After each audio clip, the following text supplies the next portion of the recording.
Shalom saudara-saudariku dan para sahabat insani yang dikasihi Tuhan. Selamat berjumpa lagi dalam program Renungan Rohani Insani. Inspirasi Sabda Allah hari ini, Kamis 6 Agustus 2020 bersama Pastor John Rantegala, Imam Diosesan Keuskupan Agung Makassar, yang sedang bertugas sebagai Rektor Tahun Retorika di Seminari Menengah Santo Petrus Klaver Makassar. Selamat mendengarkan.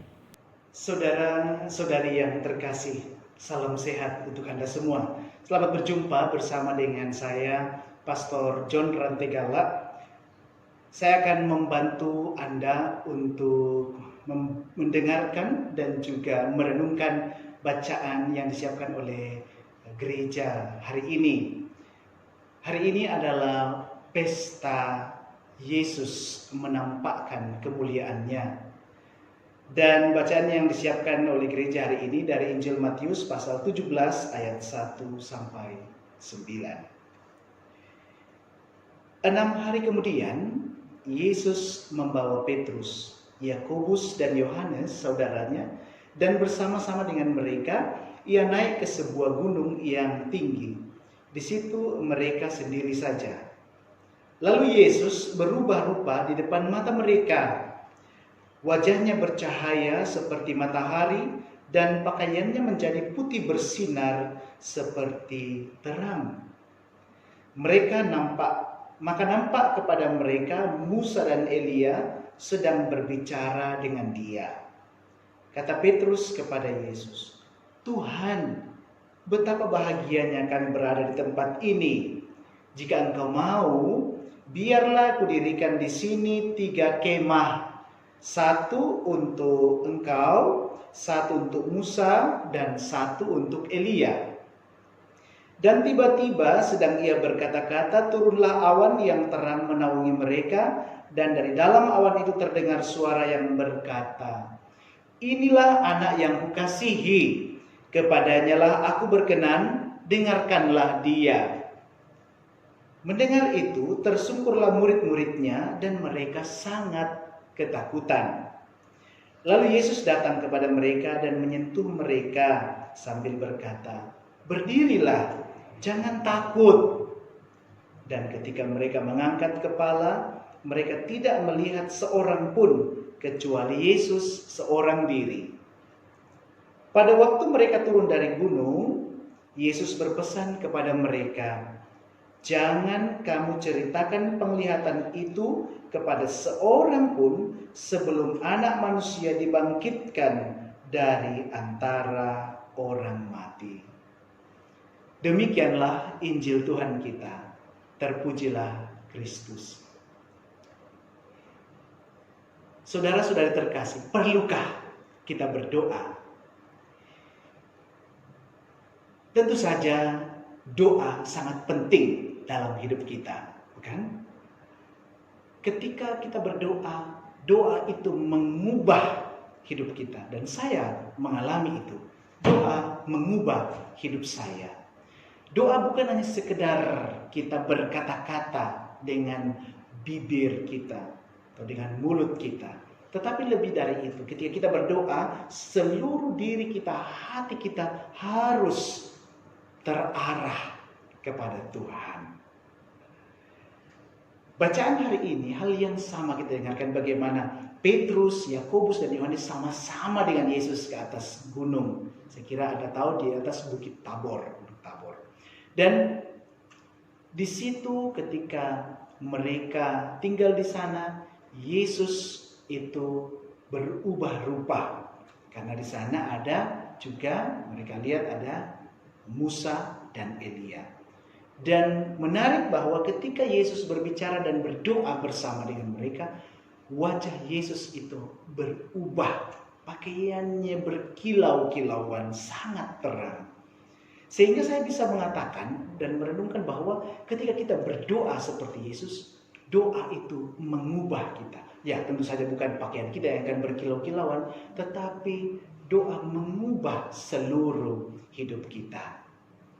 Saudara dan saudari terkasih, ketika kita atau doa kita dikabulkan oleh Tuhan, kita begitu gembira, begitu senang dengan apa yang terjadi. Tetapi ketika doa kita tidak dikabulkan oleh Tuhan, itu menjadi persoalan.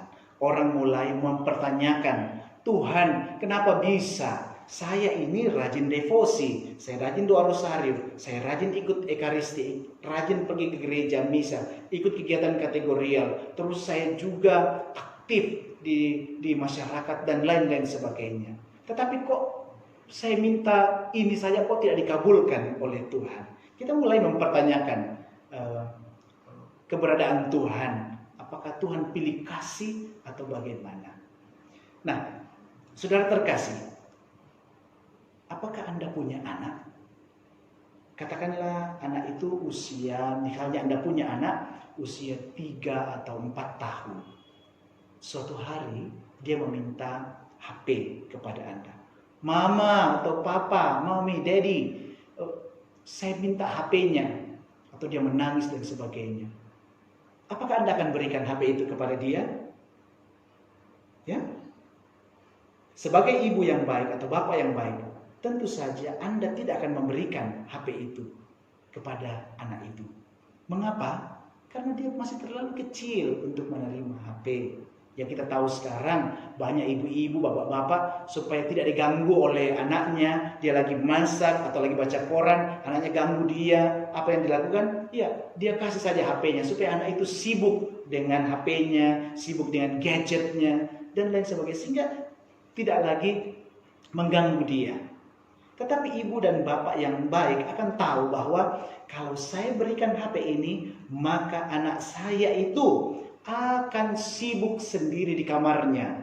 Ya, akan sibuk sendiri di kamarnya dan dia tidak akan makan lagi bersama dengan keluarga, tidak akan bermain lagi bersama dengan orang tuanya. Kita tahu bahwa anak-anak harus sering mencium bau orang tuanya, ya, sehingga akrab dengan anaknya dan akrab dengan orang tuanya.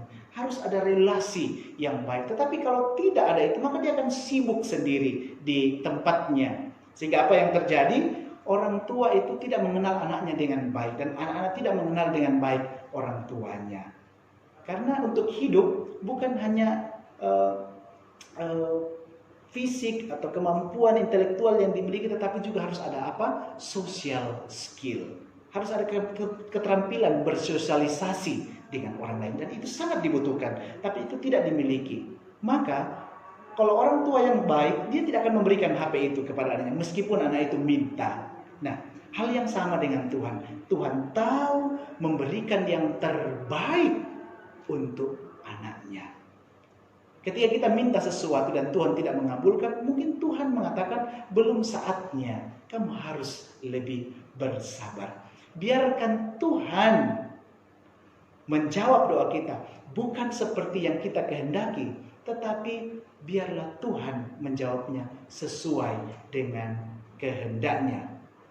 Sehingga biarkan kita biarkan Tuhan itu bekerja secara pribadi dalam diri kita. Berbeda untuk setiap orang. Maka dari itu saudara terkasih, mari kita di pesta Yesus menampakkan kemuliaannya hari ini, kita juga menunjukkan kemuliaan atau kita melihat kemuliaan Yesus itu di dalam doa-doa kita.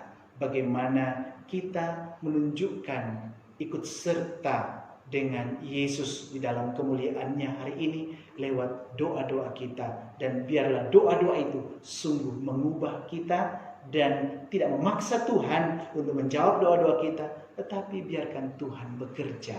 Kita hanya butuhkan kesabaran dan berpikir positif, maka berkat itu akan mengalir untuk Anda semua.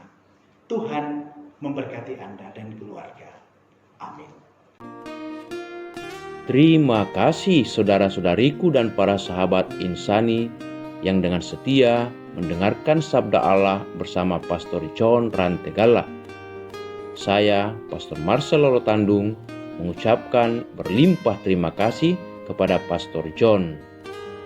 Semoga Pastor bersama dengan rekan-rekan imam dan para seminaris senantiasa diberkati Tuhan dalam setiap aktivitas dan pelayanannya.